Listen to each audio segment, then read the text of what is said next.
قبلہ اول پر قبضے کو تقریباً 70 سال ہونے والے ہیں، لیکن اس کے باوجود اسلامی دنیا بیت المقدس کو آزاد نہیں کروا سکی۔ یہ انتہائی افسوسناک بات ہے، اور ہم نے دیکھا کہ فلسطین کے خلاف یا فلسطین کے اوپر قبضے کے لیے جو اسرائیلی یہودی ہیں وہ اپنے منصوبوں میں آگے بڑھ رہے ہیں۔ اس سے پہلے جو پچھلے 1-2 سال کی کارگزاری ہے وہ ہمارے سامنے ہے۔ ہم نے دیکھا کہ بیت المقدس جو فلسطین کا دارالحکومت ہے، امریکہ نے اسے باقاعدہ پہلے کہا کہ امریکی صدر ٹرمپ نے اعلان کیا کہ بیت المقدس کو اسرائیل کا دارالحکومت قرار دیا جائے گا، پھر عملی طور پر اسے تسلیم بھی کیا گیا، بیت المقدس کو اسرائیل کا دارالحکومت بھی تسلیم کیا گیا، اور پھر امریکہ نے وہاں پر اپنا سفارت خانہ بھی منتقل کیا، اور پھر امریکہ کے ساتھ ساتھ باقی دنیا نے بھی اپنے سفارت خانے منتقل کیے، اور پھر اس کے بعد گولان پہاڑیاں، جس کا مقصد یہ ہے جو فلسطین کا حصہ ہے، شام کا حصہ ہے، جس پر 1967 میں قبضہ کیا تھا اسرائیل نے، اس قبضے کو اقوام متحدہ نے، سلامتی کونسل نے غیر آئینی قرار دے رکھا ہے، لیکن اس کے باوجود امریکہ نے کہا کہ نہیں، گولان پہاڑیوں پر جو قبضہ اسرائیل کا ہے وہ بالکل درست ہے، اور ایک طرف سے یہ معاملہ سامنے آیا۔ پھر اس کے بعد صدی کی سب سے بڑی ڈیل نامی ایک منصوبہ ہے جس کا ہدف یہ ہے کہ فلسطینیوں کو بیت المقدس سے مکمل طور پر نکال دیا جائے اور غزہ پر بھی قبضہ کر لیا جائے۔ یہی وجہ ہے کہ اب ایک تیسرا اعلان سامنے آیا ہے کہ غرب اردن کا جو علاقہ ہے اس کو اسرائیل میں ضم کر لیا جائے گا۔ تو 35 لاکھ جو وہاں پر فلسطینی بستے ہیں ان کا کیا بنے گا؟ مزید بات کر لیتے ہیں اسی حوالے سے۔ ہمارے ساتھ لائن پر موجود ہیں غزہ سے معروف صحافی ہیں جناب جلال محمود الفرا صاحب، فلسطینی ہیں۔ جلال صاحب، بہت بہت شکریہ، آپ نے وقت دیا ہمیں۔ یہ فرمائیے کہ فلسطین قبلہ اول کے خلاف اسرائیلی یہودیوں کے جو عزائم ہیں، منصوبے ہیں، وہ آگے بڑھ رہے ہیں۔ آپ سب سے پہلے تو یہ بتائیں کہ جو اسرائیل کے اندر اس وقت انتخابات ہو رہے ہیں، تو ان انتخابات کے حوالے سے آپ کیا کہیں گے؟ کیا واقعی نیتن یاہو دوبارہ جیت جائے گا؟ امریکہ اور روس کی خواہش بھی یہی ہے کہ نیتن یاہو کو دوبارہ جتوا دیا جائے، تو انتخابات کے حوالے سے آپ کیا کہیں گے؟ اعوذ باللہ من الشیطان الرجیم، بسم اللہ الرحمن الرحیم، والصلاة والسلام علی سیدنا محمد وعلی آلہ وصحبہ اجمعین۔ بہت شکریہ غلام الدین بھائی، آپ نے ہمیں موقع دیا بات کرنے کا۔ دیکھیں، میں سب سے پہلے بات تو یہ ہے کہ بنیامین نیتن یاہو کے جیتنے کا جو اصل اختیار اس کا پاس ہے، جو سب سے بڑا اختیار ہے، وہ یہ ہے فلسطینیوں کے خون کو بہانا۔ فلسطینیوں کا خون کو بہانا ان کے لیے سب سے بڑا مضبوط اختیار ہے، الیکشن کے اندر ہے۔ اور اس بات کا سب سے بڑا ثبوت ہے کہ چند دن پہلے بنیامین نیتن یاہو اپنے الیکشن کی سپیچ کے دوران، اپنے الیکشن انتخابات کی سپیچ کے دوران، اس نے یہی سپیچ کے دوران یہ فخر سے کہنے لگا کہ میں نے اتنے فلسطینیوں کو شہید کیے، میں نے اتنے فلسطینیوں کو مار دیا ہے۔ یہ جو لاسٹ ٹائم فلسطین کے اندر پروٹیسٹ ہوئی ہے، احتجاج ہے، اس کے اندر میں نے بہت فلسطینیوں کو معذور کر دیا ہے۔ تو یقیناً جو بھی فلسطینیوں کو جب نیتن یاہو فلسطینیوں کو اتنا زیادہ فلسطینیوں کا خون بہائے گا ہے تو یقیناً جیتے گا۔ جی، تو آپ کے خیال میں یعنی کہ امریکہ بھی اور روس بھی اس کے ساتھ کھڑا ہوا ہے کہ نیتن یاہو جیتے تاکہ یہ فلسطینیوں کو زیادہ سے زیادہ قتل کرے، فلسطینیوں کی زمین پر قبضہ کرے؟ غالباً جلال محمود صاحب سے ہماری لائن منقطع ہو گئی، دوبارہ رابطے کی کوشش کر رہے ہیں۔ ناظرین کرام، فلسطین کے صحافی ہیں، فلسطین کی صورتحال کو دیکھ رہے ہیں۔ انتہائی افسوس کی بات ہے کہ امت مسلمہ جن کے پاس 58 اسلامی ملک ہیں اور جن کے پاس دنیا کے بہترین وسائل اللہ تعالیٰ نے دیے ہوئے ہیں، بہترین معدنیات ہیں، پیٹرول ہے ان کے پاس، لیکن اس کے باوجود وہ فلسطین کے لیے کچھ نہیں کر سکے۔ جلال صاحب، آپ بات کر رہے تھے کہ نیتن یاہو جیت جائیں گے کیونکہ وہ فلسطینیوں کا زیادہ سے زیادہ خون بہا رہے ہیں۔ بالکل بالکل، دیکھیں یہ جو نیتن یاہو کا جو پارٹی ہے وہ ایک دہشت گرد پارٹی ہے، اور جب تک وہ اپنی دہشت گردی کا مشن پورا نہیں کرے گا تو میں اس بات کو بالکل ایکسپیکٹ کرتا ہوں کہ بنیامین نیتن یاہو جیتے گا۔ کس لیے جیتے گا؟ میرا ذاتی بیشبائی ہے، کیونکہ نیتن یاہو کچھ یعنی اسرائیلیوں کے، یہودیوں کے خواہش کے مطابق کر رہا تھا اور کر رہا ہے اور کرنے کا ارادہ بھی رکھ رہا ہے۔ دیکھیں، اسرائیلیوں کو، یہودیوں کو ایسا لیڈر چاہیے جو فلسطینیوں کا خون بہائے، یہودیوں کو ایسے لیڈر چاہیے اور ایسے حکومت چاہیے جو فلسطین کا نام و نشان مٹا دے۔ تو یقیناً اس وقت بنیامین نیتن یاہو جو ان کے ہاتھ بہت ہزاروں لاکھوں فلسطینی کو خون سے رنگی ہوئی ہے، یقیناً اس کا جیتنے کا بالکل بالکل پکا چلیں جلال صاحب، یہ تو شام اس کے تک۔ پیچھے دنیا کھڑی ہوئی ہے ان کو جتوانے کے لیے، نیتن یاہو کو، اور ان کے اپنے منصوبے ہیں۔ ہم نے نیتن یاہو کا ایک اعلان سنا ہے، انہوں نے ایک اخبار کو انٹرویو دیا اور کہا کہ جو غرب اردن کا جو علاقہ ہے جہاں پر 35 لاکھ فلسطینی مقیم ہیں، اس کو انہوں نے کہا ہے کہ اسرائیل کے اندر ضم کر لیا جائے گا باقاعدہ طور پر، اور جو رپورٹس ہیں وہ یہ ہیں کہ 3.25 لاکھ کے قریب غیر قانونی یہودی بستیاں جو ہیں وہ جو غرب اردن کا علاقہ ہے وہاں پر قائم ہیں۔ تو آپ کیا سمجھتے ہیں، جس طرح سے جولان پہاڑیوں پر قبضہ کیا اسرائیل نے، اور اسی طرح سے اب جو غرب اردن کا علاقہ ہے، اس کے حوالے سے آپ کیا کہیں گے کہ کس قدر اہمیت کا حامل یہ علاقہ ہے، اور اگر یہ اسرائیل اس پر قبضہ کرتا ہے تو فلسطین کو اور امت مسلمہ کو کیا نقصان ہوگا؟ غلام مدنی بھائی، شاید یاد ہوگا آپ کو پچھلے پروگرام میں آپ کو یہ کہا، میں نے آپ کو یہ بتائی تھی اس پر آپ کے پروگرام کے اندر ہے کہ ابھی دیکھیں، ابھی پہلے تو ڈونلڈ ٹرمپ نے بیت المقدس کو بطور اسرائیل کے دارالحکومت القدس کو جو ہے القدس کو بطور دارالحکومت اعلان کر دیا۔ اس کے بعد جولان کی، سیریا کی جو شام کی زمین ہے، اس کو بھی اسرائیل کے زمین تسلیم کر لیا۔ اب غرب الاردن، اور میں نے آپ کو یہ بھی کہا تھا کہ اب آہستہ آہستہ اور دیکھتے جائیں آپ، اور مزید کون کون سے ہمارے عربوں کے اور کون سے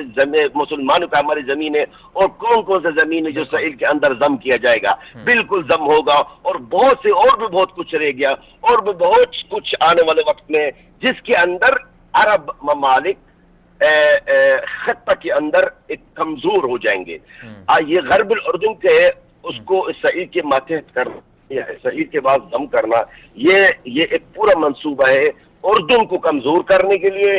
آس پاس جو پڑوسی ممالک ہے اس کو کمزور کرنے کے لیے، اور اپنا طاقت مستحکم کرنے کے لیے یہ اسرائیل کی کوشش ہوگی۔ اور یہ آپ کو بتا دو، اور میری بات آپ کو بھی یاد رہے گی کہ آنے والا وقت میں اور بھی بہت کچھ رہ گیا جو ڈونلڈ ٹرمپ صاحب جو ہے وہ اسرائیل کو گفٹ میں دے گا۔ جی تو جو غرب اردن ہے اس میں کتنے فلسطینی مقیم ہیں، اور اس کی جیسے کہ آپ نے بتایا کہ اہمیت بہت زیادہ ہے، کیونکہ اگر اس پر اسرائیل قبضہ ہو جاتا ہے تو پھر اردن کی سلامتی کو خطرہ ہے، پھر اردن کے ساتھ جڑا ہوا سعودی عرب ہے، اس کی سلامتی کو بھی پھر خطرات لاحق ہو جائیں گے۔ دیکھیں، غرب الاردن فلسطین کا فکس فگر میں نہیں کہہ سکتا، لیکن اس میں رہائشی بہت فلسطینی ہے، اور یہ جو غرب الاردن ہے یہ ایک جغرافیکلی طور پہ جو ہے وہ اردن کے لیے بہت نقصان دہ، اگر یہ اسرائیل کے ماتحت آ گئی ہے۔ یہ اسرائیل اپنا آپ کو بالکل سمجھ لے کہ چار دیوار کے اندر اپنا آپ کو چھپانا چاہتی ہے، آپ اپنا آپ کو مضبوط کرنا چاہ رہی ہے۔ اس غرب الاردن کی زمین کو حاصل کرنے کے لیے، اس علاقے کو حاصل کرنے کے لیے بالکل اسرائیل ایک سیف ہو جائے گی۔ ان کے اپنے عسکری قیادت کی سوچ کے مطابق کہ غرب الاردن کی جو زمین ہے وہ اگر اسرائیل کے ماتحت ہوگی تو اسرائیل اور مضبوط ہو جائے گی۔ چلیں، بہت شکریہ جلال صاحب، آپ نے ہمیں وقت دیا۔ یہ تھے ہمارے ساتھ جلال محمود الفرح صاحب، فلسطین غزہ سے صحافی ہیں، وہاں کی صورتحال کے بارے میں ہمیں آگاہ کر رہے تھے۔ ناظرین کرام، جلال محمود فرح صاحب ہی نے ہمیں بہت پہلے، پچھلے 2-3 ہفتے پہلے ہم نے پروگرام کیا تھا، اس میں ہمیں آگاہی دی تھی کہ جس طرح سے امریکہ اور اسرائیل مل کر گریٹر اسرائیل کے منصوبے پر عمل پیرا ہیں، اور جس طرح سے ٹرمپ جو ہے وہ نیتن یاہو کی سپورٹ کر رہا ہے، جس طرح سے نیتن یاہو جو ہے وہ رشیا جا کر روسی صدر کے ساتھ ملاقاتیں کر رہے ہیں، اور پھر دنیا نے یہ بھی دیکھا کہ شام جہاں پر تقریباً 15 لاکھ شامیوں کو قتل کر دیا گیا، جہاں پر 80 لاکھ سے زیادہ شامیوں کو شام سے نکال دیا گیا، جہاں پر دمشق جو اسلامی دنیا کا ایک بہت بڑا شہر ہے، قدیم شہر ہے، جس کے بارے میں احادیث کے اندر آتا ہے کہ سیدنا عیسیٰ علیہ السلام بھی وہاں پر اتریں گے، اور جہاں جو انبیاء کی سرزمین ہے، شام کو بنیادی طور پر انبیاء کی سرزمین کہا جاتا ہے، وہاں پر لاکھوں مسلمانوں کا قتل عام کیا گیا، اور جن لوگوں نے قتل عام کیا اب وہ لوگ شام پر قبضہ، یہودیوں کا قبضہ کروانے کے لیے سرگرم ہو چکے ہیں، اور اب حالات یہ بنتے جا رہے ہیں کہ اسرائیل کو مزید بڑھایا جا رہا ہے، اور مزید عرب ممالک کے اوپر جو ہے قبضے کے لیے اسرائیل کو مضبوط کیا جا رہا ہے۔ یہ وہ وقت ہے کہ اگر اسلامی دنیا اکٹھی نہ ہوئی، اگر اسلامی دنیا اسرائیل کے جو خطرات ہیں، اسرائیل کے جو خوفناک عزائم ہیں، اگر ان سے متنبع نہ ہوئی اسلامی دنیا، تو اس کا مطلب یہ ہوگا کہ ایک دن ایسا آئے گا کہ پورے کے پورے مشرق وسطیٰ پر شاید اسرائیل کا قبضہ ہو جائے۔ جب پوری دنیا پر اس وقت پوری دنیا کا اکنامک نظام جو ہے، پورا کا پورا معاشی نظام یہودیوں کے ہاتھ میں ہے، تو اگر اس طرح سے پوری دنیا کے جو مشرق وسطیٰ کے جو امیر ترین ممالک ہیں، عراق ہے، شام ہے اور سعودی عرب ہے اور یہ خلیجی ممالک ہیں، اگر یہاں تک یہودی پہنچ جاتے ہیں تو اس کا مطلب ہے کہ پاکستان کو بھی بہت بڑا خطرہ لاحق ہو سکتا ہے۔ اس لیے پاکستان کو اور باقی امت مسلمہ کو، بالخصوص ترکی اور سعودی عرب کو مل کر اس خوفناک، اس خطرناک کھیل کے اندر اپنا کردار ادا کرنا ہوگا اور امت مسلمہ کو بچانا ہوگا، قبلہ اول کو بچانا ہوگا۔ ہم ترس گئے ہیں کہ صلاح الدین ایوبی کیوں نہیں آ رہا، ہم ترس گئے ہیں کہ سیدنا عمر فاروق رضی اللہ تعالیٰ عنہ کہاں چلے گئے، ہم ترس گئے ہیں کہ ہمارے پاس سیدنا عمر فاروق رضی اللہ تعالیٰ عنہ کے نام لینے والے موجود ہیں، صلاح الدین ایوبی کے نام لینے والے موجود ہیں، لیکن اس کے باوجود جو ہے امت کے پاس ایسا کوئی سسٹم نہیں ہے، ایسا کوئی نظام نہیں ہے کہ وہ قبلہ اول کو یہودیوں کے ناپاک قدموں سے پاک کرا سکے۔ یہ امت مسلمہ کا مشترکہ ورثہ ہے، اس لیے عالم اسلام کو کوشش کرنی چاہیے۔ بہرحال ناظرین کرام آگے بڑھیں گے۔ ایک اور ٹاپک جو ہمارا ہے جس پر میں بات کرنی ہے وہ ہے مقبوضہ کشمیر کا۔ بدقسمتی یہ ہے کہ میں اس وقت جب پروگرام کر رہا ہوں تو جذبات پر کنٹرول نہیں رکھ پا رہا ہوں، کیونکہ ہر طرف مسلمانوں کا خون بکھرا ہوا ہے۔ اگر آج کے دن کی میں بات کر لوں، 9 اپریل 2019 کی بات کر لوں، تو اس وقت مسلمانوں پر ہی ظلم ڈھایا جا رہا ہے۔ آپ لیبیا کی صورتحال دیکھ رہے ہیں، وہاں پر معمر قذافی کو ہٹا کر وہاں کو تہس نہس کر دیا گیا۔ پھر تیونس کی صورتحال دیکھ رہے ہیں، الجزائر کے اندر اس وقت بھی احتجاجی مظاہرے ہو رہے ہیں۔ سوڈان جو اسلامی دنیا کا ایک بہت بڑا ملک ہے، جس کے پاس بہت بہترین محل وقوع ہے، وہاں پر احتجاجی مظاہرے ہو رہے ہیں، مسلمانوں کا قتل عام ہو رہا ہے، مسلمان باہر نکلے ہوئے ہیں۔ یمن کی صورتحال دیکھ لیں، افغانستان کی صورتحال دیکھ لیں، اسی طرح سے مقبوضہ کشمیر کی صورتحال آپ دیکھ لیں کہ مسلمانوں کا قتل کیا جا رہا ہے۔ کیا کبھی آپ نے یہ سوچا کہ مقبوضہ اسلامی دنیا ہی کیوں قتل ہو رہی ہے؟ کیا ہم نے کبھی یہ سنا کہ یورپ کے اندر بھی قتل ہو رہے ہیں، یورپ کا کسی ملک بھی بدامنی کا شکار ہے؟ کیا ہم نے کبھی یہ تصور کیا کہ امریکہ کے اندر کسی ملک کے اندر جو ہے جنگ لگی ہوئی ہے؟ آخر کیا وجہ ہے کہ مسلمان ہی کیوں پٹ رہے ہیں؟ اس پر غور کرنا ہے۔ بہرحال کشمیر کی بات کرتے ہیں۔ مقبوضہ کشمیر کے خلاف انڈیا کا خوفناک منصوبہ سامنے آیا ہے۔ انڈیا کے اندر جو مودی سرکار ہے، جس کو جتوانے کے لیے برطانوی اخبار یہ کہہ رہا ہے، برطانوی میڈیا رائٹرز نے رپورٹ دی ہے کہ مودی کو جتوانے کے لیے امریکہ، رشیا اور باقی طاقتیں متحد ہیں اور ان کی کوشش ہے کہ مودی جیت جائے۔ یہی وجہ ہے کہ 30,000 شکایتیں مودی کے خلاف موصول ہو چکی ہیں۔ اپوزیشن نے کہا کہ وہ دھاندلی کروا رہے ہیں، لیکن جو الیکشن کمیشن ہے بھارت کا، وہ کوئی نوٹس نہیں لے رہا ہے، مودی کا ساتھ دے رہا ہے۔ ساری کی ساری جو سرکاری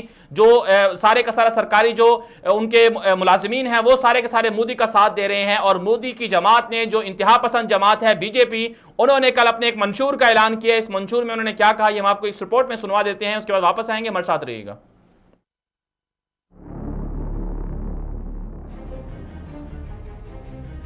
نریندر مودی کا انتخابات میں کامیابی کے لیے متنازع منشور۔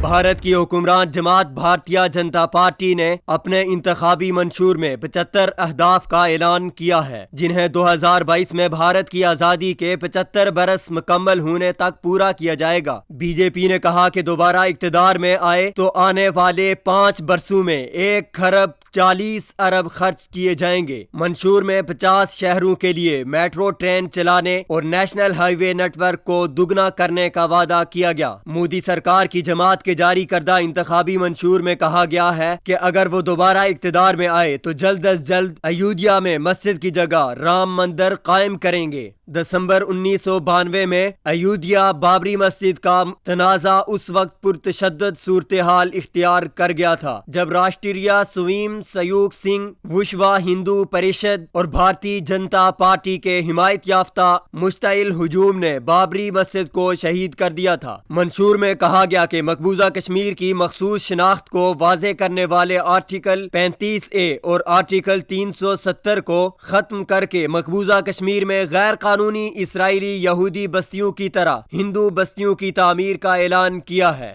واضح رہے کہ گزشتہ 3 دہائیوں میں کشمیر میں بھارت کی پالیسیوں کے خلاف مزاحمت کرنے والے ہزاروں کشمیری جاں بحق ہو چکے ہیں۔ مودی سرکار کے گزشتہ 5 سالوں میں کشمیر میں بدترین مظالم ڈھائے گئے۔ ماضی کی بنسبت کشمیر میں سب سے زیادہ شہادتیں مودی دور میں ہوئیں۔ دوسری جانب ایودھیا میں 500 سالہ قدیم مسجد کو شہید کرنے کی وجہ سے ہونے والے فسادات میں بھی 2000 افراد قتل کر دیے گئے۔ برطانوی خبر رساں ادارے رائٹرز کی رپورٹ کے مطابق 11 اپریل سے شروع ہونے والے انتخابات میں بی جے پی کے دوبارہ اقتدار میں آنے کے امکانات زیادہ ہیں۔ بھارتی مبصرین اور اپوزیشن جماعتوں نے مودی سرکار کی جانب سے بدترین دھاندلی کے خدشات کا اظہار بھی کیا ہے۔ عالمی تجزیہ کاروں کے مطابق اگر مودی کی جماعت دوبارہ اقتدار میں آتی ہے تو پاک بھارت کشیدگی کے امکانات مزید بڑھ جائیں گے۔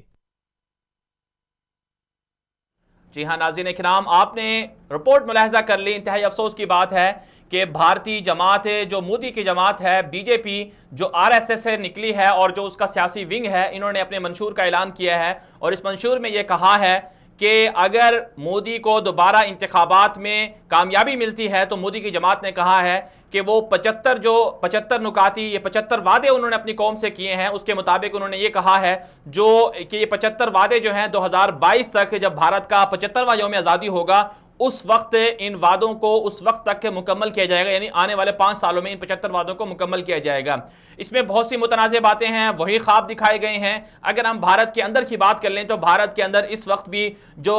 غربت کا ریشو ہے وہ 50% سے زیادہ ہے، اور بھارت میں جو بسنے والے 130 کروڑ جو لوگ ہیں، یعنی 1 ارب 30 کروڑ جو لوگ ہیں، ان میں سے آدھی سے زیادہ جو آبادی ہے وہ غربت کا شکار ہے۔ لیکن اس کے باوجود بھارت کے جو وزیر اعظم ہیں نریندر مودی یا ان کی جماعت ہے، انہوں نے پچھلے 5 سالوں کے اندر 10 ارب ڈالر سے زائد کا اسلحہ خریدا ہے۔ اب جو انہوں نے انتخابی منشور جاری کیا ہے، اس میں 2 جو بڑی جو متنازع شقیں ہیں، اس میں ایک تو یہ ہے کہ آرٹیکل 35A، آرٹیکل 37(0) جو بھارتی آئین کی 2 بنیادی شقیں ہیں، اس کے مطابق کشمیر کی مخصوص حیثیت ہے اسے ختم کرنے کا اعلان کیا گیا ہے، اور اس کے ساتھ ساتھ بابری مسجد کی جگہ مندر تعمیر کرنے کا اعلان کیا گیا ہے۔ بہرحال مزید بات کر لیتے ہیں، لائن پر موجود ہیں پاکستان کے معروف تجزیہ کار جناب فاروق حمید خان صاحب۔ بریگیڈیئر فاروق حمید خان صاحب، بہت بہت شکریہ، آپ نے وقت دیا ہمیں۔ یہ فرمائیے گا کہ آپ نے سنا ہوگا کہ بھارتی بی جے پی جو جماعت ہے وہ انتہا پسند ہے۔ پچھلے 5 سال ہم نے دیکھ لیا پاکستان کے ساتھ جنگ کی باتیں کی گئیں، کشیدگی کی باتیں کی گئیں، اور برطانوی میڈیا یہ کہہ رہا ہے کہ مودی کو جتوایا جا رہا ہے اور وہ دھاندلی بھی کر رہا ہے۔ تو آپ کے خیال میں جو انہوں نے منشور جاری کیا ہے، اس کی روشنی میں آپ کیا کہیں گے منشور کے حوالے سے، اور ساتھ ساتھ اگر مودی جیت جاتا ہے تو خطرات یہ ہیں کہ مزید جو ہے کشیدگی بڑھ سکتی ہے، تو اس پر آپ کیا کہیں گے؟ بسم اللہ الرحمن الرحیم۔ اس میں کوئی شک نہیں ہے کہ اگر مودی جو ہے وہ الیکشن جیت جاتا ہے، جس سے مجھے وہ کافی شک ہے کہ شاید یہ ہو، جو کہ انہوں نے 5 سال جو انہوں نے جس طرح ڈیلیور کیا ہے وہاں پہ، اور جس مینڈیٹ کے اپنا پرومسز کے ساتھ وہ آئے تھے، وہ تمام کام جو ہے نہیں ہو سکے، کیونکہ بھارت کے انٹرنل حالات میں اور خرابی آئی ہے، مائنورٹیز کو بہت پرسیکیوٹ کیا گیا ہے، ایکسٹریمزم بہت بڑھ گئی ہے، ان کا جو جی ڈی پی ہے وہ اکانومی جو ہے وہ نیچے آئی ہے 5 سال کے مقابلے میں، ایک بے چینی ہے بھارت کے میں عوام کی، وہ خاص کر مودی کے خلاف۔ تو وہ یہ کہ مودی کی اپنی کریڈیبلٹی جو ہے وہ بڑی افیکٹ ہوئی، اور ریسنٹلی جو انڈیا پاکستان کی جو ٹینشن ہوئی ہے اس میں تو آپ نے نوٹ کیا ہے کہ کیسے انڈیا کی پولیٹیکل لیڈرشپ اور ملٹری لیڈرشپ نے عوام کے ساتھ غلط بیانی کی، ان کو مس ریڈ کیا، جھوٹ بولے، تو لہٰذا اس وقت لوسٹ ایپ پہ ہے ان کی اپنا کریڈیبلٹی، اور یقیناً اس کا امپیکٹ ہو سکتا ہے آنے والے الیکشن میں۔ لیکن دوسری چیز ذہن رکھیں کہ جو سکھ کمیونٹی ہے، یہ خاص کر کرتارپور کوریڈور کا معاملہ جو پاکستان میں کا ایک بڑا زبردست انیشیٹو رہا ہے، یا خاص کر جنرل باجوہ صاحب جو ہے آرمی چیف، وہ اور پھر اس کے بعد پرائم منسٹر عمران خان، میرا خیال ہے اس میں کشمیری یہ جو ہمارے سکھ بھائی ہیں انڈیا میں وہ تو بہت خوش ہیں، لیکن انڈین پولیٹیکل لیڈرشپ، وہ R S S B J P type لوگ جو ہیں، وہ ظاہری بات ہے دے آر انہیپی کہ جناب یہ پاکستان کو ایک بہت بڑا ایک پاکستان لے گیا، ایک ڈپلومیٹک اور بڑے ہائی مورل گراؤنڈ پہ چلا گیا ہے۔ تو لہٰذا ابھی بھی آپ دیکھ رہے ہیں کہ وہ کیسے کرتارپور کوریڈور کی انیشیٹو کو وہ سیبوٹاج کرنے کی کوشش کریں، گو کہ بات چیت تھوڑی بہت چل رہی ہے، لیکن کہنے کا میرا مقصد یہ ہے کہ ان تمام حالات کی وجہ سے ابھی آج ہی میں نے خبر پڑھی ہے کہ وہ جو بادشاہی مسجد کے جو امام ہیں بخاری صاحب، انہوں نے اعلان کیا کہ وہ اب مسلمانوں کو نہیں کہیں گے کہ وہ اپنا بی جے پی کو سپورٹ کریں۔ تو مجھے لگ رہا ہے کہ ان کی صورتحال الیکشن میں کافی گمبھیر ہے، اور یہ جو کشمیر کے حوالے سے جو انہوں نے کہا ہے کہ آرٹیکل 35A370 جو انہوں نے کہا ہے کہ ختم کرنے کا اعلان کیا، اس کا مطلب یہ ہوگا کہ خطرات یہ ہیں کہ وہاں پر ہندو بھی آ کر آباد ہو جائیں، ہندو بستیاں، ہندو کاروبار ہو جائے، تو یہ بہت خطرناک منصوبہ ہوگا۔ دیکھیں ایک چیز تو بڑی واضح ہے اس میں یہ بات آپ سے چند سال پہلے نہیں کہہ سکتا تھا، لیکن آج میں بالکل برملا یہ بات کر سکتا ہوں کہ انڈین آکوپائڈ کشمیر میری نظر میں انڈیا کے ہاتھ سے آلریڈی نکل چکا ہے، کیونکہ اب وہاں پہ ایسے چیز جو وہاں پہ جو لوکل لوگ ہیں، کشمیری عوام ہیں، بچے ہیں، اب وہ سارے فریڈم فائٹر بن گئے وہاں پہ، اور جس طرح ان کے ساتھ ظلم کیا گیا پچھلے 3-4 سالوں میں، تو میرا خیال ہے کہ وہ انہیں تو یہ تو وقت کی it is only a matter of time کہ جب کہ انڈین آکوپائڈ کشمیر کے عوام جو ہیں وہ اعلان کر دیں کہ جی کیا کر سکتے ہیں کہ ہم اب انڈیا کے ساتھ جو ہے رہنا نہیں چاہتے، اور یونائٹڈ نیشن جو ہے وہ انٹروین کرے اور یو این ریزولوشن کے مطابق جو ہے یہاں پہ رائٹ آف سیلف ڈٹرمنیشن کا ہمیں جو ہے وہ حق دیا جائے۔ تو میرا خیال ہے یہ صورتحال اس طرح بڑھ رہی ہے، انڈیا کے اندر بھی اب آوازیں بہت زیادہ اٹھ رہی ہیں کہ جناب یہ انڈین آکوپائڈ کشمیر میں جو ہم نے ملٹری وہاں پہ فوج کو استعمال کیا، لاکھوں فوجی ہیں جنہوں نے جو مظاہر ڈھائے ان لوگوں پہ، تو اس کا پورا نیگیٹو فالو آؤٹ ہوا ہے، اور وہ بھی سمجھ گئے کہ جناب اس پالیسی جو ہے یہ بیک فائر کر گئی ہے۔ دیکھیں نا فاروق عبداللہ صاحب اور ایسے لوگ، محبوبہ مفتی، یہ لوگ جو ہیں اب یہ بھی کھلم کھلا کہ یہ وہ لوگ ہیں جو الائنڈ رہے ہیں اپنا نیو دہلی کے ساتھ، اب وہ بھی کھلم کھلم کہہ رہے ہیں کہ جناب یہ آپ کے معاملات جو ہیں جو یوز آف فورس ہے، وہ کشمیر تو ان کے ہاتھ سے نکل رہا ہے، لیکن جس طرح سے ہم دیکھ رہے ہیں کہ اگر مودی جس طرح سے جیتنے جا رہا ہے تو کیا ایسا ہو سکتا ہے کہ جس طرح سے 27 فروری کے دوران انہوں نے کشمیر کی کوشش کی، جاریت کی کوشش کی، کیا مستقبل میں ایسا ہو سکتا ہے؟ پھر پاکستان ان کو کیا جواب دے سکتا ہے؟ لیکن جی پاکستان کی پوزیشن تو بڑی کلیئر ہے کہ انہوں نے جب 3 ہفتے 1 مہینہ پہلے 27 فروری والی جو جارحیت ہے جب انہوں نے وہ کی تو پوری دنیا نے دیکھ لیا کہ پاکستان نے کیسا ان کو منہ توڑ جواب دیا۔ ہم تو ہمیشہ تیار رہتے ہیں، ہم تو ہماری بیٹل ہارڈنڈ مسلح فوج ہیں جنہوں نے ویسے ہی 14-15 سال تو ہم نے یہ دہشت گردی کے خلاف جنگ لڑی ہے، اور الحمدللہ اس میں پوری دنیا مانتی ہے کہ ہم نے وہ جنگ جیتی اور ہم اس میں کامیاب ہوئے۔ تو اگر وہ پھر کوئی دوبارہ کوئی ڈیسپریشن میں کوئی ایسا مہم جو کرتے ہیں تو نقصان تو انہی کو ہوگا، کیونکہ ہماری پوری قوم جو ہے وہ تیار ہے، نہ صرف مسلح فوج، پوری قوم تیار ہے، یعنی فوج الرٹ کھڑی ہوئی ہے، سرحدوں پر موجود ہے، فوج الرٹ ہے۔ جی دیکھیں مجھے وہ ڈیٹیل نہیں معلوم ہے، لیکن میں سمجھتا ہوں کہ پاکستان کی مسلح فوج، ہمارے فارن منسٹر صاحب نے بھی 2 دن پہلے کہا ہے کہ ہم وقت ہم تیار رہتے ہیں، اسٹیٹ آف الرٹ میں ہیں کہ کسی قسم کا کوئی مہم جو ہوتی ہے یہ الیکشن سے پہلے تو ظاہری بات ہے ہم تو منہ توڑ جواب دینے کے لیے بالکل تیار ہے، اس میں تو کوئی شک نہیں ہے، دنیا بھی جانتی ہے بالکل، لیکن ہم دنیا کو یہ کہہ رہے ہیں کہ ان کو آپ ان کو ریسٹرین کریں، ان کو پریویل کریں انڈیا کے اوپر کہ وہ خطے کا امن جو ہے وہ اس کو خراب نہ کریں، اور یہ الیکشن کی وجہ سے پولیٹیکل مائلیج لے کے جو ہے وہ اس کو نہ آگے بڑھے۔ اور دوسری بات یہ انڈیا کی مسلح فوج جو ہے وہ بھی بڑی پریشان ہے، وہ پریشان یہ ہے کہ ان کی کریڈیبلٹی افیکٹ ہو گئی ہے عوام کی نظر میں، وہ ڈی مورلائز ہیں، اور وہ کہہ رہے ہیں وہ سمجھ گئے ہیں کہ جناب مودی نے تو ان کو ایکسپلائٹ کیا ہے، ان کو مس یوز کیا اپنے پولیٹیکل گیمز کے لیے، تو یہ بھی بڑی صورتحال ہے جو وہاں پہ پیدا ہوگی۔ انڈین میڈیا جو ہے وہ پریشان ہے بالکل کہ جناب یہ سارا ہمارے ساتھ جھوٹ بولا گیا، وہ کدھر گئے وہ 300 لوگ جو کہتے ہیں ہم نے پتہ نہیں کون سی بالا کوٹ کون سی جگہ ہم نے 300 لوگ مارے، بھائی پوری دنیا کہہ رہی ہے تو ایسی کوئی چیز نہیں ہے۔ پھر F-16 کے بارے میں ہے کہ پی ایف کے F-16 ایسی کوئی بات ہی کوئی نہیں ہے، دنیا کہہ رہی ہے، انٹرنیشنل میڈیا کہہ رہا ہے، انٹرنیشنل جرنل اب لکھ رہے ہیں کہ جناب کوئی پی ایف کا کوئی ایسی F-16 کا کوئی نقصان نہیں ہوا۔ تو دیکھیں نا آپ نے جتنا جھوٹ بولا ہے عوام کے سامنے اور پھر آپ جھوٹ بول رہے ہیں انٹرنیشنل کمیونٹی، تو آپ تو بری طرح ایکسپوز ہو گئے ہیں۔ تو مجھے تو مودی کے الیکشن دوبارہ آنے پہ مجھے تو چانسز بہت ہی ڈم نظر آ رہے ہیں۔ اور دیکھیں نا لیڈرشپ اگر اپنی عوام کے ساتھ جھوٹ بولے، غلط بیانی کرے، تو پھر آپ کو پتا عوام کیسے ریئیکٹ کرتے ہیں۔ بالکل سر، مودی نے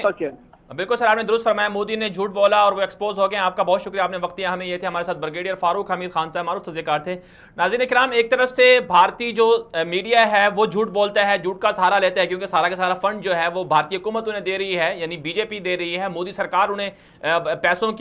پیسے ان پر بہائے ہیں میڈیا کے اوپر، اس لیے وہ اپنی عوام سے جھوٹ بولتی ہے۔ بھارت کے 1 ارب 30 کروڑ لوگ نہیں سمجھتے کہ اصل حقائق کیا ہیں، کہ بھارت کے پاس جو اسلحہ ہے وہ بھی بیکار ہے، اور بھارت نے پاکستان کے خلاف کوئی بھی ایسی سرجیکل سٹرائک نہیں کی. اگر کوئی انہوں نے پاکستان کے خلاف جاری کوشش کی تو اس میں بھی ناکامی کا سامنا کرنا پڑا. پچھلے 1 مہینے کے اندر بھارت کے 4-5 جہاز بھی گرا دیے گئے ہیں. اس ساری صورتحال میں جو ایک اور بڑا مسئلہ ہے وہ ہے بھارت کے اندر انتہا پسندی کا. وہ ہے کہ بھارت کے اندر بسنے والے 20 سے 25 کروڑ مسلمانوں کے اوپر مظالم کا. اگر RSS کی جو سیاسی ونگ ہے, یہ جو مودی سرکار کی جماعت ہے BJP, اگر یہ جیت جاتی ہے تو اس کا مطلب یہ ہے کہ بھارت کے اندر بسنے والے 25 کروڑ جو مسلمان ہیں ان کی زندگی کو خطرات لاحق ہو سکتے ہیں. اس وقت آپ ہماری سکرین پر دیکھ رہے ہیں, یہ آج کی تازہ فوٹیج ہے اور یہ آج کی خبر ہے کہ بھارت کے اندر ایک مسلمان ہیں, ان پر الزام لگایا گیا کہ انہوں نے گائے کو ذبح کیا ہے. اس کے مقابلے میں جب ہندو انتہا پسند وہاں پر جو تھے, انہوں نے اس بزرگ مسلمان شہری کو ایک کچن میں بٹھایا اور کچن میں بٹھا کر ان کو زبردستی جو ہے وہ سور کا یعنی حرام گوشت کھانے کا کہا. تو یہ کتنی افسوسناک بات ہے. اس سے پہلے ہم نے دیکھا کہ ایک گھر کے اندر ہندو انتہا پسند گھس گئے اور مسلمانوں کو زدوکوب کیا, ان کو مارا. تو بھارت کے اندر جو 25 کروڑ مسلمان ہیں ان کی زندگیوں کو خطرات لاحق ہیں اگر مودی سرکار جیت جاتی ہے. اس لیے مودی کی جماعت کو ہرانا یہ نہ صرف بھارت کے جو مسلمان ہیں ان کی ذمہ داری ہے, بلکہ بیرونی دنیا میں جو بسنے والے لوگ ہیں ان کی بھی ذمہ داری ہے کہ ایسے انتہا پسندوں کو بھارت سے ختم کیا جائے. کیونکہ بھارت کی جو مودی سرکار کی جو جماعت ہے, مودی کا جو خود کا نظریہ ہے, ان کا نظریہ یہ ہے کہ بھارت کے اندر صرف اور صرف ہندوؤں کو رہنا چاہیے, اور وہ بھی اونچی ذات والے جو ان کے ہندو ہیں ان کو رہنا چاہیے. باقی جو سکھ ہیں, مسلمان ہیں, ان کا ہندوستان کے اندر کوئی ان کے لیے جگہ نہیں ہے. تو اس لیے مودی کا دوبارہ جیتنا آنا انتہائی خطرناک ہے. اس لیے پہلی بات تو یہ ہے کہ الیکشن کو شفاف ہونا چاہیے. دوسری بات یہ ہے کہ مسلمانوں کو خود کھڑے ہونا چاہیے کہ BJP کو, جو وہاں کی جو بھارتیہ جنتا پارٹی ہے, اس کو وہ شکست دیں اور اپنا کردار ادا کریں. اور ساتھ ساتھ پاکستان کو اور باقی اسلامی دنیا کو بھی بھارت کے اندر انتخابات پر نظر رکھنی ہے کہ کہیں دھاندلی کے ذریعے سے وہ دوبارہ انتخابات نہ جیت سکیں. بہرحال ناظرین کرام آگے بڑھتے ہیں. ایک اور جو ٹاپک ہے ہمارے پاس, انتہائی حساس ٹاپک ہے, انتہائی خطرناک ٹاپک ہے, وہ یہ ہے کہ امریکہ اور ایران کے درمیان جو ہے وہ فوجی جنگ شروع ہو گئی ہے. امریکہ نے سپاہ پاسداران انقلاب جو ایران کی بہت بڑی طاقت ہے, بہت بڑی ملیشیا ہے, اس کو کہا کہ دہشت گرد قرار دے دیا ہے. اور دوسری طرف سے ایرانی پارلیمنٹ نے, ایرانی حکومت نے جو امریکہ کی فوج ہے اس کو داعش کی طرح دہشت گرد قرار دے دیا ہے. ہم آپ کو آگے چل کے بتائیں گے کہ کیا واقعی امریکہ اور ایران میں دشمنی ہے یا امریکہ اور ایران آپس میں دوست ہیں. اور پھر سوال یہ بھی ہوتا ہے کہ کیا امریکہ نے جو سپاہ پاسداران انقلاب پر پابندی لگائی ہے اس کا ہدف کیا ہے, اہداف اور مقاصد کیا ہیں. کیا حقیقتاً امریکہ جو ہے سپاہ پاسداران انقلاب کا دشمن ہے, یا پھر امریکہ ایران کے ساتھ دنیا کو دکھا کچھ اور رہا ہے اور پس پردہ کچھ اور رہا ہے. لیکن یہ تفصیلات ہم آگے چل کے آپ کو بتائیں گے. لیکن اس سے پہلے سپاہ پاسداران انقلاب ہے کیا, اور ایران کے اندر کس طرح سے اس جماعت نے دیگر ملیشیا پیدا کیے, اور کس طرح سے پاکستان سے, افغانستان سے لوگوں کو مذہب کی بنیاد پر, مسلک کی بنیاد پر بھرتی کر کے شام, عراق, یمن وغیرہ میں لڑنے کے لیے بھیجا. یہ تفصیلات ہم آپ کو رپورٹ میں دکھا دیتے ہیں. رپورٹ پہ واپس آئیں گے, ہمارے ساتھ رہیے گا. امریکہ اور ایران میں فوجی جنگ. بیرونی دنیا میں ایران کی پراکسی وار کے خلاف عرب ممالک تو متحد تھے ہی, اب امریکہ اور یورپ بھی ایران کی دہشت گردانہ کارروائیوں کے خلاف یک زبان ہو چکے ہیں. ایران کے متنازع جوہری پروگرام کی وجہ سے امریکہ سمیت دنیا کے کئی دیگر ممالک نے ایران پر پابندی عائد کر رکھی ہے, جن میں تجارتی لین دین, بیرونی دنیا کے ساتھ سفارتی تعلقات سمیت کئی شعبوں میں ایران دنیا کے باقی ممالک سے کٹ کر رہ گیا ہے. ایران پر امریکی پابندیوں سے ایرانی معیشت کا دیوالیہ نکل چکا ہے. ایرانی سپریم لیڈر علی خامنائی, صدر حسن روحانی سمیت تمام اعلیٰ حکومتی عہدیدار امریکی پابندیوں سے ہونے والے نقصانات پر چیخ رہے ہیں. ہونا تو یہ چاہیے تھا کہ ایران بیرونی دنیا میں مداخلت بند کر کے عالمی قوانین کا احترام کرتا, متنازع جوہری پروگرام پر عالمی دنیا کے ساتھ مذاکرات کرتا, ان کے تحفظات دور کرتا, تاکہ غربت, بے روزگاری, بنیادی سہولیات زندگی سے محروم ایرانی عوام کی فلاح و بہبود پر ایرانی وسائل اور سرمایہ کو. لیکن ایران ہٹ درمی, ضد اور مقابلہ بازی پر اتر آیا. یہی وجہ ہے کہ ایران پر امریکی پابندیوں کے بعد ایران نے شام، عراق، یمن، لبنان، افغانستان اور پاکستان کے خلاف ملیشیاؤں کو بڑھانا شروع کر دیا۔ ایران کی یہی ملیشیائیں ہیں جو شام، عراق، یمن اور افغانستان میں لاکھوں مسلمانوں کا خون بہا چکی ہیں اور پاکستان میں بھی کئی ایک واقعات میں ملوث پائی گئی ہیں۔ بدنام زمانہ ایرانی ملیشیا سپاہ پاسداران اور اس کی ذیلی ملیشیاؤں کی شام، عراق، یمن، لبنان اور افغانستان میں خون ریز کارروائیوں پر اقوام متحدہ بھی کئی بار تحفظات کا اظہار کر چکا ہے۔ ایک رپورٹ کے مطابق ایران سالانہ 12 ارب ڈالر سے زائد کی رقم ایرانی ملیشیاؤں پر خرچ کرتا ہے۔ سپاہ پاسداران کا سالانہ بجٹ ایران کی عام فوج سے کئی گنا زیادہ ہے۔ ذرائع کے مطابق ایران کے پٹرول، گیس، معدنیات، بیرونی محصولات اور تمام ملکی وسائل پر عملاً ایرانی سپاہ پاسداران انقلاب قابض ہیں۔ ایرانی صدر حسن روحانی ہوں یا ان سے پہلے کے صدور اور حکومتیں، سپاہ پاسداران انقلاب ملیشیا ان سب پر حاوی رہیں۔ ایرانی سپاہ پاسداران انقلاب کے سربراہ قاسم سلیمانی، جسے امریکہ نے دہشت گرد قرار دے رکھا ہے، ایرانی صدر حسن روحانی سے زیادہ طاقت رکھتے ہیں۔ بنیادی طور پر ایرانی سپاہ پاسداران انقلاب کو خمینی انقلاب کی حفاظت کے لیے بنایا گیا تھا۔ خمینی انقلاب کی حمایت نہ کرنے والوں کو سپاہ پاسداران انقلاب نے بے دردی سے قتل کیا۔ ایران سمیت بیرونی دنیا میں تمام اہداف اور ٹارگٹ کو ایرانی سپاہ پاسداران انقلاب کنٹرول کرتی ہے۔ یوں کہا جائے تو قطعاً غلط نہ ہوگا کہ ایران پر اصل حکمرانی سپاہ پاسداران انقلاب کی ہے۔ یہی وجہ ہے کہ قاسم سلیمانی کی حسن روحانی اور وزیر خارجہ جواد ظریف سے اختیارات پر کئی بار لڑائی ہو چکی ہے اور اس وقت بھی قاسم سلیمانی اور ایرانی صدر اور وزیر خارجہ کے درمیان مخاصمت جاری ہے۔ ایرانی سپریم لیڈر علی خامنائی کو اگرچہ سپاہ پاسداران جواب دہ ہوتی ہے، لیکن ایرانی سپریم لیڈر بھی سپاہ پاسداران کے محتاج ہیں۔ اگر یہ نہ ہوں تو علی خامنائی کی زندگی کا چراغ تک گل ہو جاتا۔ سپاہ پاسداران کے مقابلے میں ایران کی آفیشل فوج بھی ہے جو پروفیشنل طریقے سے تربیت یافتہ ہیں، لیکن ایران کی اس سرکاری فوج کو بس برائے نام ہی رکھا گیا ہے۔ سپاہ پاسداران عراق اور شام میں اسی فوج کو اپنے اہداف کے لیے استعمال کرتی رہی ہے۔ امریکہ نے سپاہ پاسداران کے خون ریز اور دہشت گردانہ کارروائیوں کے بعد عالمی دنیا سے مشورہ کر کے سپاہ پاسداران انقلاب پر پابندی لگانے کا اندیہ دیا ہے۔ امریکہ کے 3 اعلیٰ عہدیداروں کے مطابق سپاہ پاسداران کو باقاعدہ عالمی دہشت گردی ملیشیا قرار دیا جائے گا۔ اس کے مقابلے میں ایرانی پارلیمنٹ سے امریکی فوج کو داعش کی طرح دہشت گرد فوج قرار دینے کی کوشش کی جا رہی ہے۔ ایرانی مجلس شورا کی قومی سلامتی اور خارجہ امور کمیٹی کے چیئرمین حشمت اللہ نے کہا ہے کہ ہم جلد ہی پارلیمنٹ سے امریکی فوج کو دہشت گرد قرار دینے کا بل منظور کرائیں گے۔ اس سے قبل امریکہ اور یورپی ممالک سپاہ پاسداران کے بدنام زمانہ جرنیلوں کو دہشت گرد قرار دے کر پابندیاں لگا چکا ہے۔ سوال یہ ہے کہ کیا سپاہ پاسداران انقلاب کو دہشت گرد قرار دینے سے عراق، شام، افغانستان، پاکستان، لبنان، یمن اور دیگر ممالک میں شدت پسند ایرانی ملیشیاؤں کی خون ریز کارروائیاں رک جائیں گی؟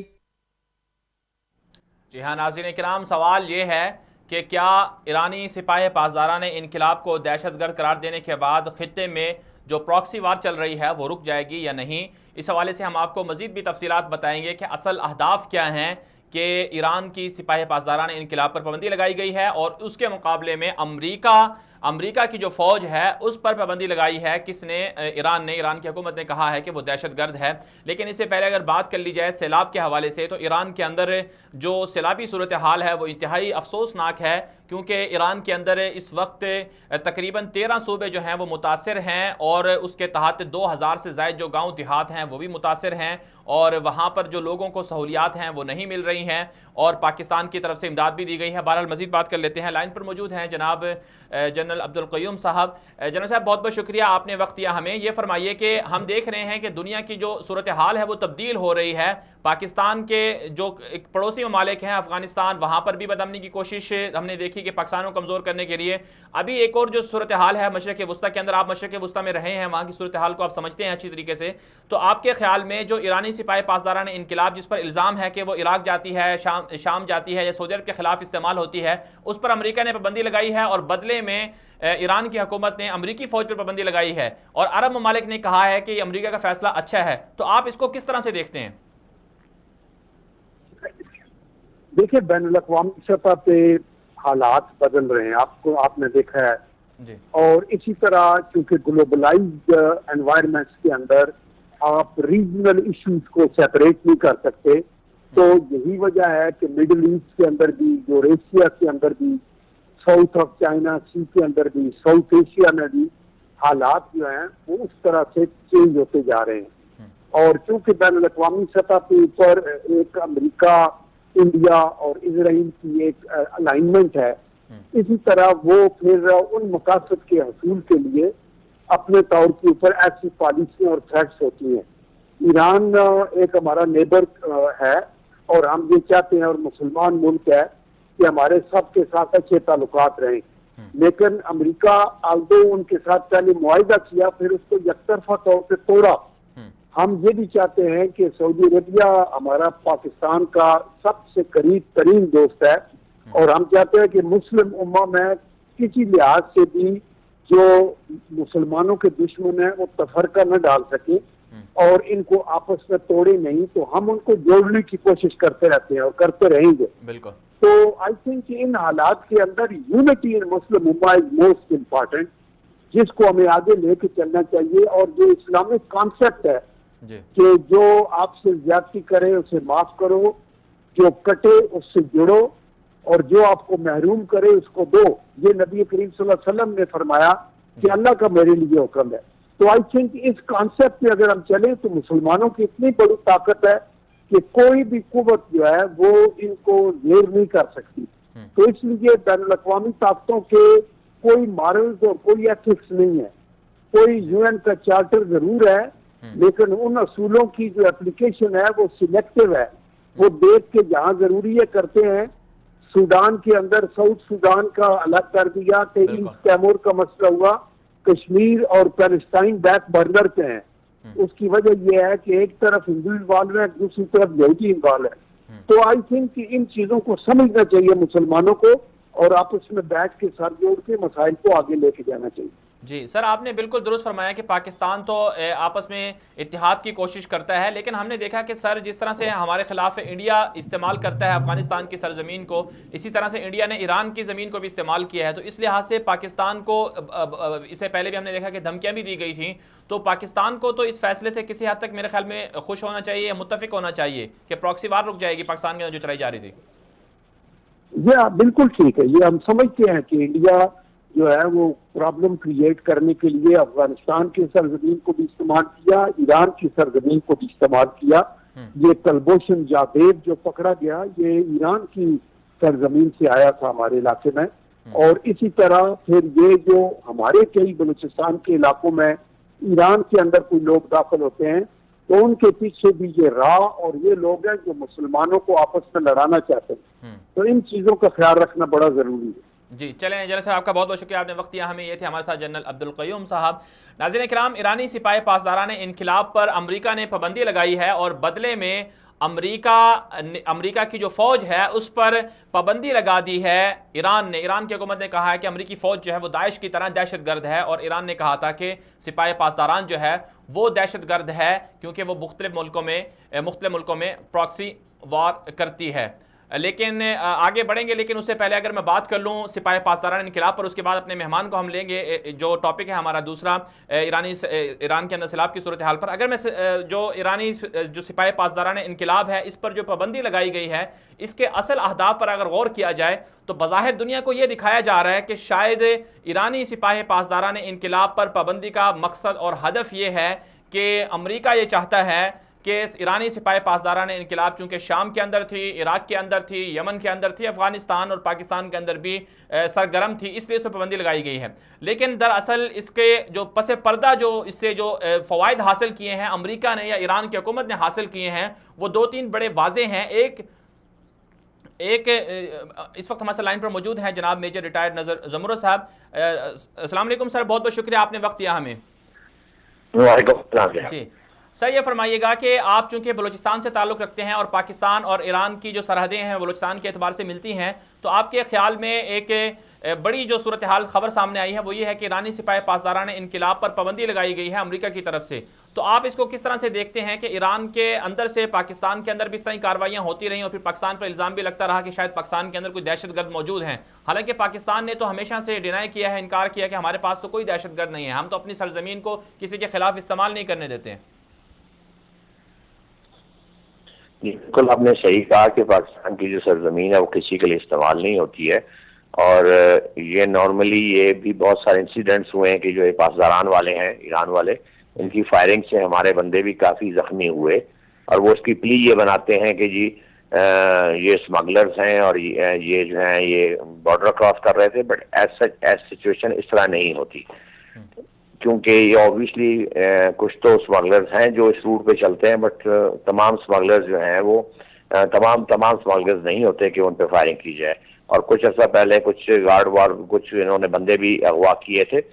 تو بنیادی طور پہ تو یہ ایک پوائنٹ آف کنفلکٹ تو چل رہا تھا پاکستان کا اور ایران کا اس بیس پہ کہ جی وہ ہمارے بندوں پہ فائرنگ بھی کرتے ہیں اور ہمارے بندوں کو ڈیمیج بھی کرتے ہیں، اپنے راکٹ بھی پھینکتے ہیں، اور پلیز یہ لیتے ہیں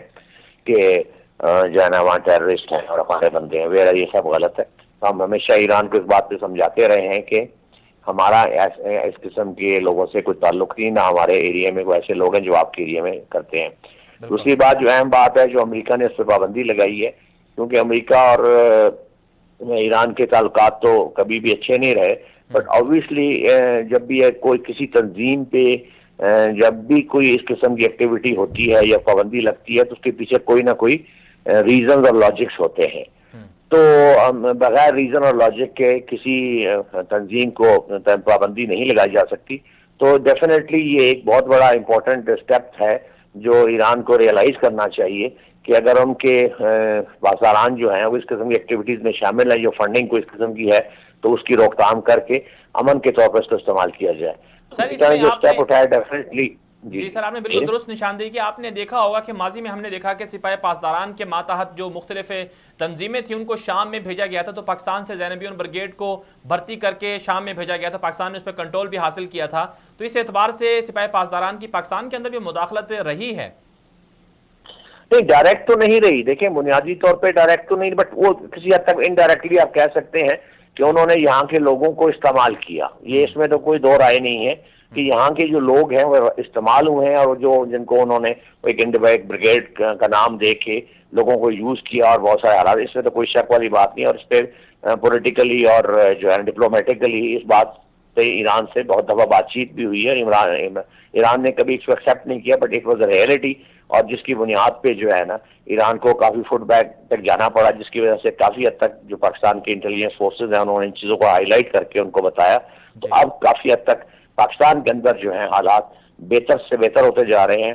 تو امید کرتے ہیں کہ آئندہ بھی اس بات کو ریئلائز کرتے ہوئے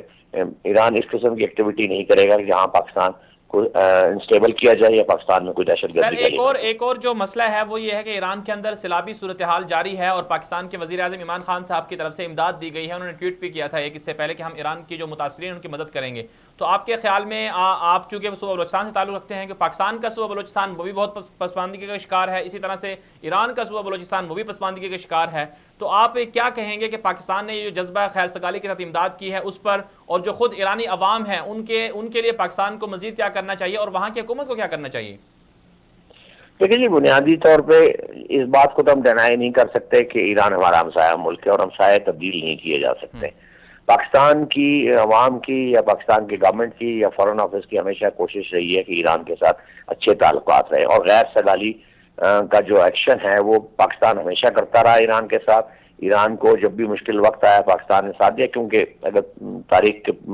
وقت وہ الٹے جائیں تو ایران نے بھی پاکستان کی کسی سٹیج پہ مدد کی تھی، تو یہ خیر سگالی کا تھا جس کے لیے as being a Muslim Pakistani Muslim country ہے، اس نے اپنی ہمسائے کی بنیاد پہ ان کی سیلاب زدگان کی امداد کی۔ اب یہ ہے کہ وہ ایران کے عوام کو اس بات کو احساس کرنا چاہیے، سمجھنا چاہیے کہ پاکستان ہمیشہ غیر سگالی کا جو ہے رویہ اختیار رکھتا ہے اور ایران کے ساتھ اچھے تعلقات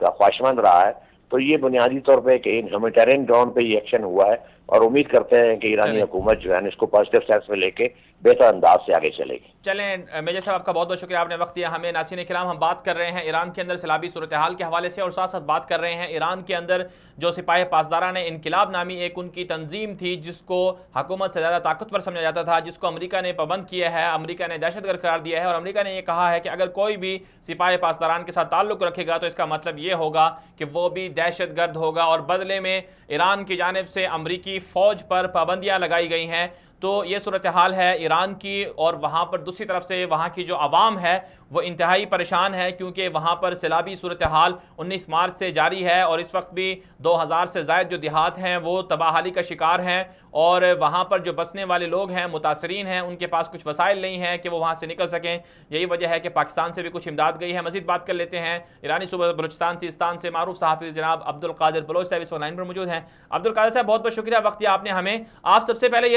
یہ بتائیے گا کہ جو ایران کی سپاہ پاسداران انقلاب ہے اس پر پابندی لگائی ہے امریکہ نے، اور بدلے میں ایران نے کہا ہے کہ امریکی فوج بھی داعش کی طرح دہشت گرد ہے، تو آپ کے خیال میں ایرانی سپاہ پاسداران انقلاب پر پابندی کیوں لگائی گئی ہے؟ ان کے ایسے کون کون سے جرائم ہیں کہ جس کی وجہ سے سپاہ پاسداران انقلاب پر پابندی لگائی گئی ہے؟ السلام علیکم ورحمۃ اللہ۔ سپاہ پاسداران کے جرائم صرف اور صرف ایران کے اندر نہیں ہیں،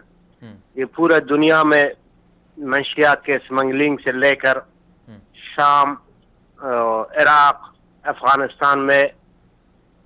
یہ خونریزیاں سب بھی سپاہ پاسداران کے مفاد میں تھا، اور سپاہ پاسداران ہی کا کام تھا۔ لمبے عرصے تک امریکہ جو افغانستان میں سرگرم تھا یا عراق میں، یہ تو سبھی کے سب سپاہ پاسداران ہی کی وجہ سے تھا۔ دہشت گرد گروپوں کو یا داعش کے بنانے میں ایران کا بہت بڑا ہاتھ تھا۔ تو جرائم اگر دیکھیں گے ایران کا تو اسرائیل ابھی روسفید ہو گیا، جتنے انسانیت مظالم جو سپاہ پاسداران نے کیا تھا، قدس فورسز یا زینبیون اور فاطمیون بریگیڈ یا دوسرے اہل تشیع کے دوسرے جو عراق میں ملیشیا ہیں، ان کے تھرو تو فہرست بہت لمبی ہے۔ جی، تو آپ کے خیال میں یعنی کہ پابندی لگائی گئی ہے بالکل ٹھیک لگائی گئی ہے، کیونکہ ایران نے شام کے اندر بدامنی پھیلا کر پورا کا پورا جو شام ہے وہ اسرائیل کے حوالے کیا ہے، اس کے لیے پورا کا پورا میدان انہوں نے صاف کیا ہے۔ جی، اصل میں پابندیاں تو پہلے ہی لگنا چاہیے تھا، دیر آمد درست آمد، لیکن کچھ مفادات ہیں اسرائیل کا، کچھ یورپین کنٹریز کا، اور کچھ امریکہ کا، رشین کا، تو ابھی تو اسی لیے پابندیاں دیر سے لگی ہے۔ اور اگر اب یہ پابندیاں نہیں لگتی تھے تو امریکہ کے اتحادی جو خلیجی ممالک ہیں کم امریکہ سے ان کا اعتماد تو کم ہوتا تھا۔ ٹھیک ہے عبدالقادر صاحب، اسی لیے مجبوراً ان لوگوں نے جی عبدالقادر صاحب، ایک اور ہمارا ٹاپک ہے وہ ہے ایران کے اندر سیلابی صورتحال۔ آپ چونکہ صوبہ بلوچستان سیستان سے تعلق رکھتے ہیں، آپ نے دیکھا ہوگا کہ بلوچوں کی حالت بہت پسماندہ ہے، ان کے پاس وسائل تو ہیں جو ایرانی حکومت قابض ہے، لیکن ان کے لیے کچھ کر نہیں رہی ہے۔ ابھی دیکھا ہے کہ ایران کے اندر جو سیلاب ہے اس سے بہت سے لوگ متاثر ہیں، تو ایران کے اندر سیلاب کی صورتحال کیوں پیدا ہوئی اور اس سے لوگ کیوں متاثر ہیں، اور ایرانی حکومت کیا کر رہی ہے؟ جی ہاں، اصل میں یہاں میں کچھ باتیں ہیں جو عام طور پر ہم ان کو نہیں دیکھتے ہیں۔ صوبہ مازندران ہو گیا، گیلان اور گلستان کرمانشاہ، تو ادھر زیادہ تر جو بستے ہیں اور سیلاب کے زد میں آ گئے تھے تو یہ سب اہل سنت والجماعت ہیں۔ خوزستان میں اور اہواز میں یہ عرب ہیں۔ تو یہاں پہ سیلاب اصل میں اتنا ہی زیادہ نہیں تھا۔ اگر آپ اخبارات کو دیکھ لیں یا نوٹ کریں، کئی جگہوں سے سڑکوں کو سپاہ پاسداران نے دھماکے کے ذریعے اڑا دیا تاکہ وہ پانی جو اس طرف پھنسا ہوا ہے تھوڑا دباؤ کم ہو جائے، لیکن وجہ یہ نہیں تھا۔ وجہ یہ تھا کہ سیلاب کا حد سے زیادہ دکھایا جائے تاکہ ہو سکتا ہے امریکی یہ پابندیاں نہ لگائے اور سیلاب کی وجہ سے تھوڑا سا وہ ہو جائے جو کہ نہیں ہوا، ان کے حق میں نہیں ہوا۔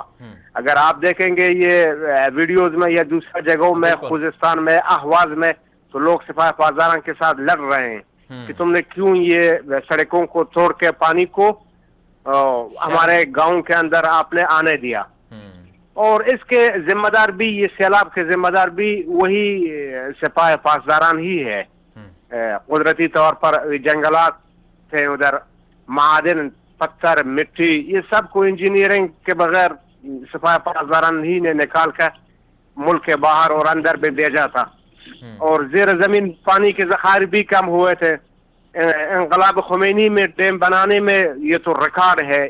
سپاہ پاسداران اور خاتم الانبیاء جو ذیلی شاخہ ہے سپاہ پاسداران کا. تو یہ ڈیم سارے بن گئے, تو ان کا پانی صرف وہی جنرلوں, کرنلوں اور بڑے شیعوں کے مولوی اور آیت اللہوں کے لیے جو زراعت کے شعبے میں بڑے پیمانے پر تھے, تو یہ پانی انہی کو دیا گیا اور انجینئرنگ کے بغیر تھا. تو سیلاب آ گیا, تو سیلاب آتا ہے, جب آتا ہے تو پھر بعد میں وہ اپنا راستہ خود بناتا ہے. بالکل تو اب سیلاب کے حوالے سے جی ہاں سپاہ پاسداران ہی ذمہ دار ہے, لوگ سمجھتے ہیں اندر سب کے سب. چلیں عبدالقادر صاحب, آپ کا بہت شکریہ, آپ نے وقت دیا ہمیں. یہ تھے ہمارے ساتھ عبدالقادر بلوچ صاحب, ایران کے صحافی تھے. ناظرین اکرام, ایران کی جو صورتحال ہے وہ خود وہاں کے لوگ یہ جانتے ہیں کہ زیادہ تر اس سے جو متاثر لوگ ہیں وہ اہل سنت ہیں. اور پھر سب سے بڑا سوال یہ ہے کہ ایران کے اندر پانی ویسے ہی نہیں ہے, صحرا ہے, تو پانی کو محفوظ کرنے کے لیے وہاں کی حکومت نے کچھ ڈیم نہیں بنائے, کچھ منصوبہ بندی نہیں کی. اور پھر ایک بڑا سوال یہ بھی پیدا ہوتا ہے کہ جو ایران کی جو سپاہ پاسداران انقلاب ہے, اس کو بنایا کیوں گیا تھا؟ تو اس کو بنانے کے لیے, جو بنانے کے پیچھے جو وجہ بتائی جاتی ہے وہ یہ ہے کہ دراصل جو خمینی انقلاب آیا تھا 1979 کے اندر, اور اس انقلاب کی حفاظت کے لیے, اس انقلاب کی دفاع کے لیے, یا اس کے گارڈز یا چوکیداری کے لیے جو ہے اس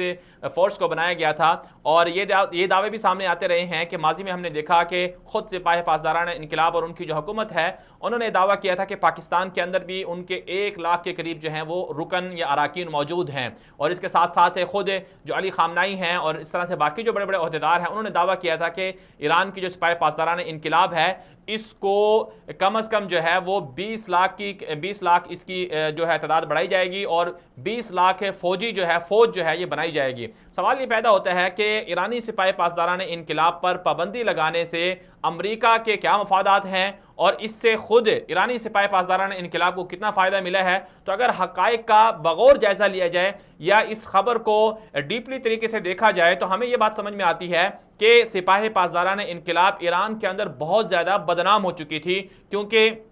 سارا کا سارا 80% جو ایران کا بجٹ تھا, جو پیٹرول اور گیس کی مد میں جو جمع ہوتا تھا, وہ سارا کا سارا جو ہے وہ سپاہ پاسداران انقلاب اسے لے لیتی تھی. اسے پھر جو ہے بیرونی جو جنگیں ہیں ان میں خرچ کیا جاتا تھا. یہی وجہ ہے کہ ہم نے دیکھا کہ ایرانی سپاہ پاسداران انقلاب جو ہے وہ وہاں کی مضبوط طاقتور ایک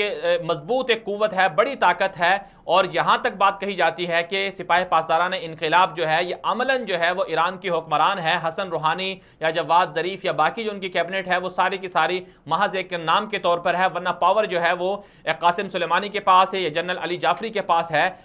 حقیقتاً جو براہ راست جو ہیں وہ علی خامنائی کو جواب دہ ہوتے ہیں. تو سپاہ پاسداران انقلاب کے بارے میں کہا جاتا ہے کہ 80% ایران کا بجٹ جو ہے وہ کھاتی ہے, اور ایرانی جو سپریم لیڈر ہیں علی خامنائی, وہ ان کو اس حوالے سے مخصوص جو ہیں وہ ان کو مخصوص انہوں نے ان کے لیے اجازت بھی دی ہوئی ہے. اور پھر ساتھ ساتھ جو باقی جو بازار ہیں, بڑی بڑی مارکیٹیں ہیں یا بڑے بڑے پروجیکٹس ہیں, یا بیرونی دنیا کے اندر جو ہے مختلف ملکوں سے جو معاہدات ہیں, ان سب میں بھی جو ہے سپاہ پاسداران انقلاب جو ہے وہ آگے ہوتی ہے, انہی کا ہاتھ ہوتا ہے. تو اب بنیادی طور پر یہ ساری صورتحال جب تھی تو خود ایران کی جو عوام ہے وہ انقلاب کے جو موجودہ نظام حکومت ہے اس کے بہت خلاف ہے, احتجاجی مظاہرے ہو رہے ہیں, اور وہ ساتھ ساتھ جو ہے سپاہ پاسداران انقلاب کے بھی خلاف تھی. تو امریکہ نے جو پابندی لگائی ہے سپاہ پاسداران انقلاب پر, اس سے گویا کہ امریکہ نے باقاعدہ طور پر تسلیم کر لیا ہے کہ سپاہ پاسداران انقلاب جو ہے ایک بہت بڑی قوت ہے, اور اس سے جو فائدہ اٹھایا ہے ایرانی سپاہ پاسداران انقلاب نے کہ وہ اپنی عوام کو مزید بیوقوف بنائیں گے کہ دیکھو جو امریکہ ہمارا دشمن ہے, جو امریکہ عراق پر حملہ کرتا ہے, یا جو امریکہ مرگ بر امریکہ کے نعرے ہیں, تو عوام کو بیوقوف بنانے کے لیے وہ دنیا کے سامنے یا اپنی عوام کے سامنے یہ پیش کر رہے ہیں کہ امریکہ کا سپاہ پاسداران پر پابندی لگانے کا مطلب یہ ہے کہ ایران کو مزید کمزور کیا جائے. اس لیے وہ سپاہ پاسداران انقلاب کی بہت ضرورت ہے, اور اب یہ ہوگا کہ سپاہ پاسداران انقلاب کے خلاف ایران میں کوئی بھی بات نہیں کر سکے گا. ایک تو یہ ہدف ہے, اور دوسرا جو بڑا ہدف ہے وہ یہ ہے کہ بظاہر تو پابندی لگائی گئی ہے, لیکن پس پردہ امریکہ اور ایران کے تعلقات جو ہیں وہ قائم ہیں. یہی وجہ ہے کہ ہم دیکھتے ہیں کہ سپاہ پاسداران انقلاب شام میں داخل ہوتی ہے, عراق میں داخل ہوتی ہے, وہاں پر گراؤنڈ جو ہے وہ صاف کرتی ہے, اور پھر اسرائیل جو ہے وہ آگے بڑھتا ہے. اور ایک وقت تھا کہ بشار الاسد کو بچانے کے لیے سپاہ پاسداران انقلاب شام میں موجود تھی، لیکن اور کوئی بھی جو سپاہ پاسداران انقلاب تھے اس کو کوئی بھی نہیں مار سکتا تھا، لیکن اب وہ وقت ہے کہ سپاہ پاسداران انقلاب خود بخود شام سے پیچھے ہٹ گئی ہے، عراق سے پیچھے ہٹ گئی ہے، تاکہ وہاں پر اسرائیل کا کنٹرول ہو جائے۔ تو اصل جو صورتحال سامنے آتی ہے وہ یہ سامنے آتی ہے کہ دراصل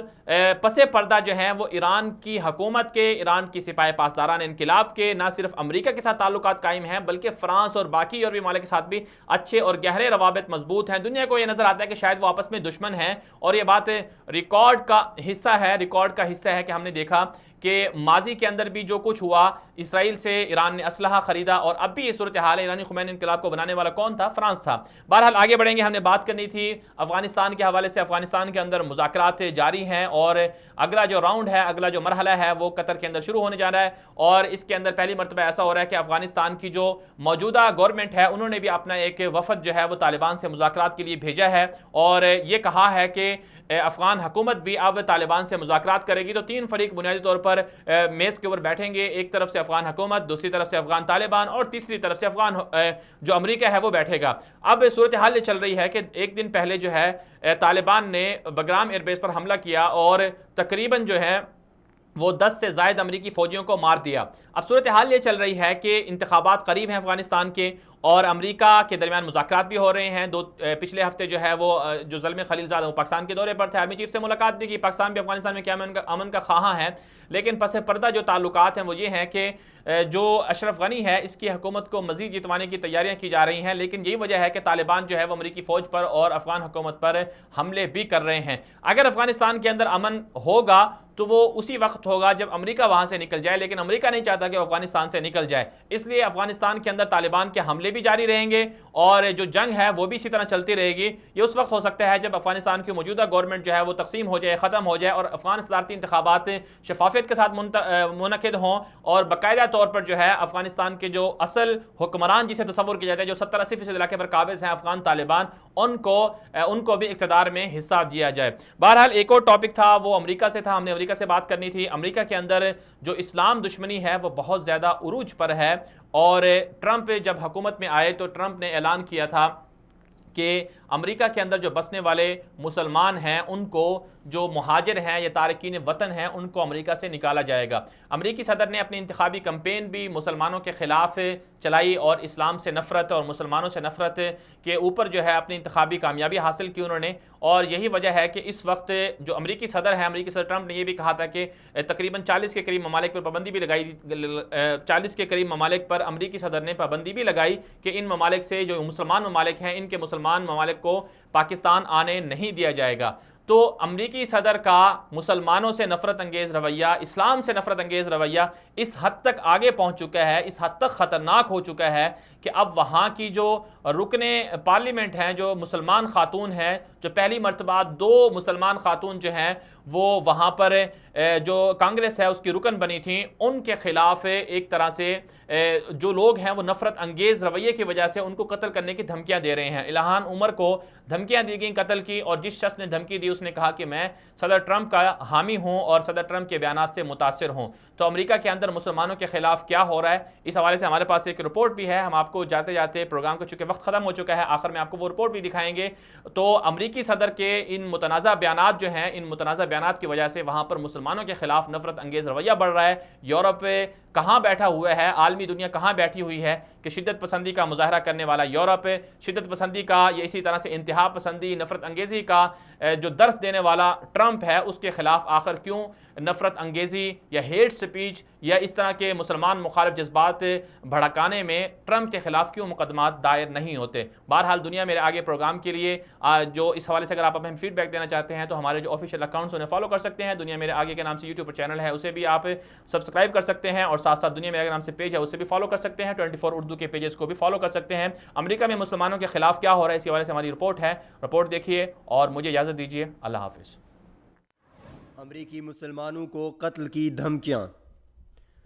امریکی کانگریس کی مسلمان خاتون رکن کو واشنگٹن میں مبینہ امریکی شہری نے قتل کی دھمکی دے دی۔ امریکی میڈیا کے مطابق مسلمان امریکی خاتون رکن کانگریس الہان عمر کو قتل کی دھمکیاں دینے والے شخص کو گرفتار کر لیا گیا ہے۔ ملزم نے الہان عمر کے دفتر فون کر کے قتل کی دھمکیاں دی تھیں۔ FBI کے مطابق خاتون رکن کانگریس کو دھمکیاں دینے والے شخص نے بیان میں کہا کہ وہ صدر ڈونلڈ ٹرمپ کو پسند کرتا ہے اور امریکی حکومت میں شامل مسلمانوں سے نفرت کرتا ہے۔ مسلمانوں کو امریکہ سے بے دخل کرنے اور امریکہ میں مسلمانوں کے داخلے پر پابندی جیسے نعروں سے امریکی صدر ڈونلڈ ٹرمپ نے انتخابات میں کامیابی سمیٹی۔ ڈونلڈ ٹرمپ کی اسلام اور مسلمان دشمنی پر امریکہ سمیت دنیا بھر میں شدید تنقید کا نشانہ بنایا گیا، لیکن ٹرمپ نے تمام اخلاقی روایات کو پاؤں تلے رونتے ہوئے تعصبانہ طور پر وائٹ سپریمیسی کو پروموٹ کیا۔ الہان عمر کو اسرائیلی مظالم اور یہودیوں کے فلسطین پر قبضے کے خلاف دیے گئے بیانات پر بھی امریکی صدر نے شدید تنقید کا نشانہ بناتے ہوئے مستعفی ہونے کا مطالبہ کیا تھا۔ امریکی صدر ڈونلڈ ٹرمپ کے متعصبانہ رویے کی وجہ سے امریکہ میں مقیم لاکھوں مسلمانوں، چاہے وہ امریکی کانگریس کے رکن ہوں یا پھر کسی اور سرکاری یا پرائیویٹ ادارے میں جاب کرتے ہوں، ان کی زندگیوں کو خطرات لاحق ہو گئے۔ امریکی کانگریس کی مسلمان خاتون رکن الہان عمر کو دھمکی دینے والا بھی ٹرمپ سے متاثر تھا۔ سوال یہ ہے کہ کیا ٹرمپ کے خلاف نفرت انگیز تقاریر، بیانات کی وجہ سے دہشت گردی اور شدت پسندی کا مقدمہ بنایا جائے گا؟ واضح رہے کہ نومبر 2018 میں ہونے والے امریکی وسط مدتی انتخابات میں الہان عمر امریکی تاریخ میں پہلی بار کانگریس کی رکن منتخب ہونے والی 2 مسلمان خواتین میں سے ایک ہیں۔ الہان عمر نے ریاست منسوٹا سے 72% ووٹ لے کر کامیابی حاصل کی تھی۔ صومالیہ کے دارالحکومت موغادیشو میں پیدا ہونے والی الہان عمر 8 سال کی عمر میں خانہ جنگی کے بعد امریکہ آئی تھیں۔ انہوں نے بین الاقوامی امور میں ڈگری حاصل کی اور سیاست میں حصہ لینا شروع کر دیا اور 2016 کے انتخابات میں وہ مینسوٹا اسمبلی کی رکن منتخب ہوئی۔